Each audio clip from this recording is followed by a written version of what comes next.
My Grandmother's Stories by Ade Legueiras. Pictures by Anita Lobel.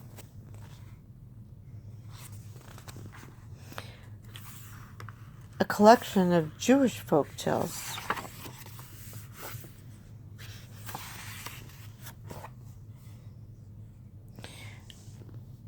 Bavsi's Feast.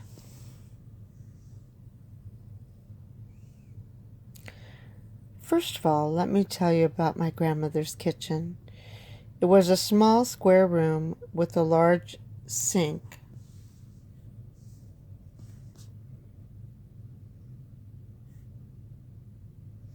Next to one wall and a wooden table pushed up to another. Because my grandmother lived on the third floor of an apartment house, the window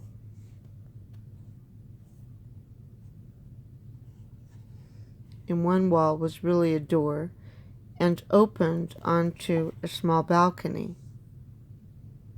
In summer, there would be tall glass jars lined up on a table on the balcony, and in the jars, tiny green cucumbers floated in a pale, cloudy liquid, turning into pickles in the sunlight.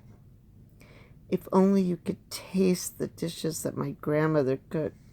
Cinnamon cakes, braided loaves of bread,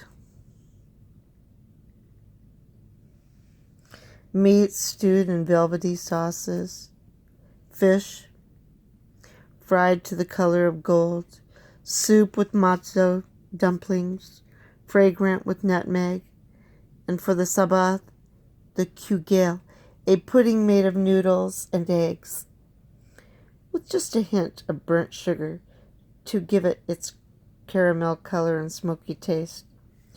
One of the tasks I enjoyed was helping to mince things. I liked using a carrot to poke whatever we were mincing deep into the silver mouth of the machine, clamped to the side of the table. My grandmother liked chopping and talking. One day we were making a strudel, cutting up apples to mix with the nuts and raisins. "Have you ever thought," she said to me, "what it must be like to be hungry?" "I'm often hungry," I answered. "I'm hungry now.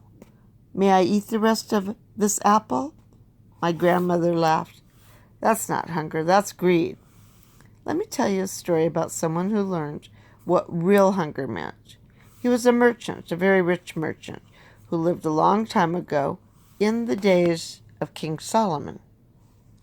Where did he live? Oh, he lived in Jerusalem, and he was the stingiest, most penny-pinching scoundrel who ever drew breath. He was so stingy that he never even married, not wishing to have the additional expense of a wife and children. All over the city, people talked of his stinginess. His name became famous. Stingy as Bavsi, people would say, or sometimes evil as Bavsi. Now one day a great famine came to the land. The crops had failed, and the poor people began to suffer for lack of food. Rich men, who were also kind, distributed all the contents of their granaries among the starving citizens, but not Bavsi. Oh, no. Do you know what he did? What? He put huge wooden bars across the doors of his granaries to keep the people out.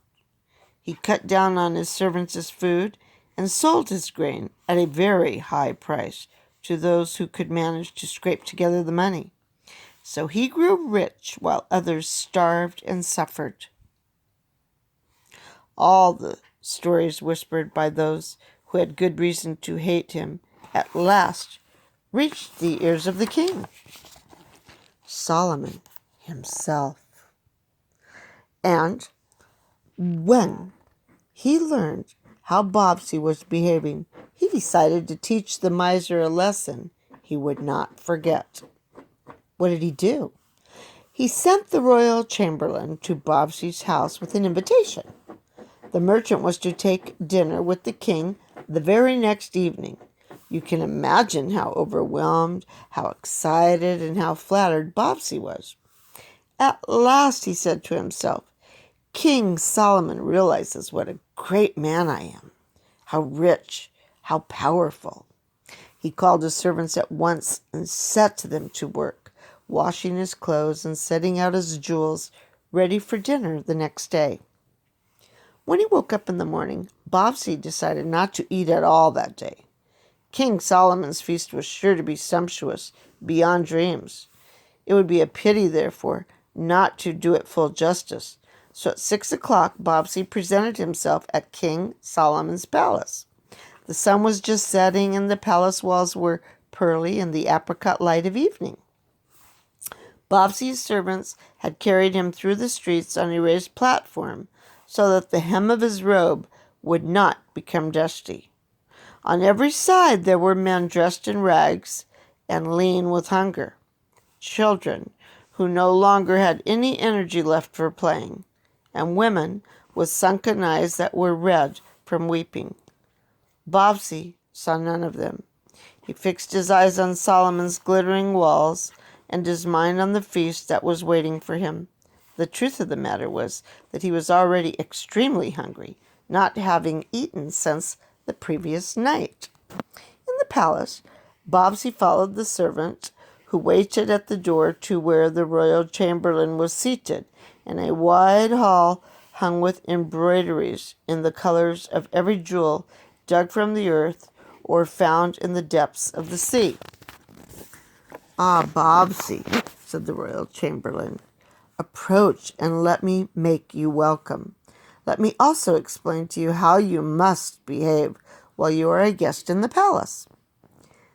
This is, or rather there is, as I'm sure you'll understand, a very rigid form of etiquette on these occasions, certain rules that have to be obeyed." Of course, said Bavsi, nodding eagerly. "I understand perfectly." "Very well, then," said the chamberlain. "First of all, you must never at any time ask for anything, not from the king, nor from his servants, nor from anyone else. Agreed?" "Agreed," said Bavsi. "What could I possibly need to ask for?" He chuckled happily. "Secondly," the royal chamberlain continued, "whatever you may see happening, you must not ask any questions or utter any complaints." "Questions?" said Bavsi. "Complaints? From me? Never in a million years." "And lastly," said the royal chamberlain, "when King Solomon asks you whether you are enjoying your meal, you must be as lavish as you can be in praising it. Is that understood?" "It will be my pleasure," Bavsi said with a smile. "My pleasure entirely." "Thank you," said the royal chamberlain. "I do not have to remind you how terrible the king's anger will be if you do not obey these 3 rules. Now, if you will follow me, dinner is still being prepared. It will be ready in 1 hour. You are the only guest at this feast. I will ask you to wait here until the king is ready to dine." Bavsi was shown into a small room that looked out onto the courtyard. By now he was beginning to feel quite faint from hunger. And the very worst thing of all was that there was no door to this small room, and the palace kitchens were just across the courtyard. Every wonderful smell in the world rose up out of those kitchens and drifted through the evening air straight to where Bavsi was sitting, fragrances that tormented him more than if they had been ghosts from another world. "What sort of smells?" I asked my grandmother. "Oh, everything you can think of that's wonderful. Bread baking to a golden crust, onions frying, cinnamon lingering in the air, meat roasting in the aromatic oils, spices being pounded in stone jars, rose petals being steeped in water, ready to be crystallized in sugar. Every good smell that there could be in a kitchen was there that night." I can almost find it in my heart to feel sorry for Bavsi, but not quite. He was only a little sorry for himself, for he comforted himself with the thought that soon, very soon, he would be eating alone with the great king and conversing with the wisest man in all the world. It was worth waiting for. At last the moment arrived, and Bavsi was led into the room in which King Solomon was waiting for him, lying on cushions made of silk and embroidered with threads of silver. "Sit, Bavsi," said King Solomon, "and let us eat." Bavsi sat, and a servant carried in a bowl of soup like liquid gold and set it before King Solomon. Another servant followed with a bowl, which he set in front of Bavsi. But before the merchant could pick up his spoon, a third servant took Bavsi's bowl and carried it away, leaving the unfortunate creature holding his spoon up in the air. He was just about to say something when he remembered his promise to the royal chamberlain. So he smiled at the king, while the devils of hunger began to move around in his stomach, so that he felt pain and nausea and dizziness as he watched Solomon smacking his lips with every mouthful. After the soup came a whole-baked fish in vine leaves and laid on a bed of rice. Then came roasted meats, then cakes dripping with honey instead of with nuts, and velvety fruit fragrance with luscious juices. And with each course the same thing happened. The food was taken away from Bavsi before he had time to touch it. Bavsi felt completely bewildered. "How are you enjoying your meal?" King Solomon asked. And Bavsi remembered his promise, said, "It is the most wondrous meal I've ever eaten." Meanwhile, he was thinking, "Not long now. Soon this torment will be over. I will leave the palace and return to my own house and eat my food. It may be plain, but it is food. Soon I will be gone from here." But Bavsi had reckoned without King Solomon. "Stay and listen to some music," the king said, and Bavsi had to stay, for the ruler's word was law. When the musicians had left and Bavsi rose to go home, King Solomon said, "You must stay the night. It is far too late for you to go home. The servants will show you to your bedchamber."